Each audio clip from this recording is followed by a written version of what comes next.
I don't know who needs to hear this, but you don't have to start your proclamation of sentiment towards Charlie Kirk's death with, I don't agree with everything that he says. So it might be too early to start talking again, but with everything that's been happening lately, I just don't have the ability to see a video, have something to say about it, but just scroll past it anyway. I don't have the ability to do that anymore. And I've been hearing people say this a lot lately. One person, two people is fine, but enough people has said this that I feel the need to expand on it.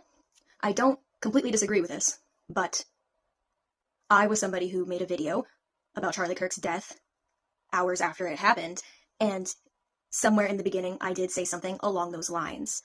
I did not, however, say it to detach myself from the label of conservative, to impress friends, to protect myself from some kind of liberal backlash. I am not a liberal. I consider myself a conservative, and I have no problem telling people that. Unless, of course, it is somebody I know will start an argument with me that I'm not in the mood to have. But on any other day, I have no problem telling somebody that I'm a conservative, that I support Trump. Actually, I agreed with Charlie Kirk on more things than I disagreed with him on. The very specific reason why I felt the need to say that in the beginning wasn't to soften a blow, nor was it to establish which side of the political spectrum I'm on. It was simply for the sake that my video was not directed towards the good people of America. If that wasn't clear, it probably wasn't. That video was directed towards the evil. But, of course, with people like that, they won't listen when they feel threatened, and they will feel threatened if they feel like you disagree with them. I just simply wanted to establish some kind of common ground, first of all. That was one of my reasons. Just to get them to trust me, to listen. Second of all, I wanted to make that point clear, to not seem like a hypocrite when I say that you can disagree with somebody and not wish death upon them. Which, luckily, after posting that video, I'd seen very many other people post videos, and it seems like most of America is finally on the same page about this, and we are all now taking this situation very seriously because it has gotten very serious. But it was simply to make a point clear that you can, in fact, disagree with somebody and not wish death upon them. I know, it should be common sense, but obviously it isn't. It very obviously isn't when you see the amount of people who are celebrating this, like fucking demons, everywhere. And I understand that demonic people like that are very far gone, but I am a no man left behind kind of person. If I feel like there might still be people out there who still just need that one more chance to wake up, I'm going to find those people. This should be your last chance. I think after this it will be very clearly established of who's in the right and who's in the wrong. But I need to make sure that everybody hears me. I need to make sure that these liberals, the leftists, the Democrats, I need to make sure that they hear me, that they know, and they aren't going to listen to me if they don't view me as having some kind of similarity to them.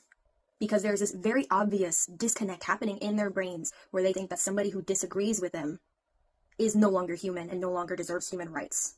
I disagree with liberals, with most things, but we need to find a common ground here, a fair common ground, that we aren't going to agree with everybody, but we can still find something to agree on.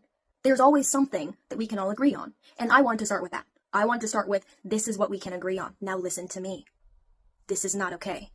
Ever. That wasn't the time to make my declaration of I'm a conservative. Because this wasn't about specific political parties. This was about the very basic fact that he was murdered by somebody who disagreed with him. I needed to make sure that there were examples and not just other conservatives that we all know are Charlie Kirk's friends. I wanted to make sure that there was a specific example of somebody who wasn't and is still pissed, is still angry, is still heartbroken.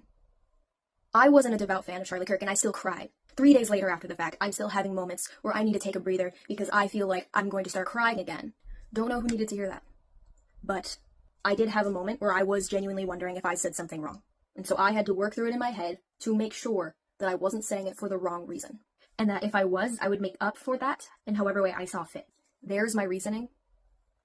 No shade to anybody who's upset over it, because I get it. This is a very emotional time, very heartbreaking time. We're all scared, we're all angry, we're all mourning. But this was something that Charlie Kirk advocated for, was that we all communicated and understood each other's perspective on things.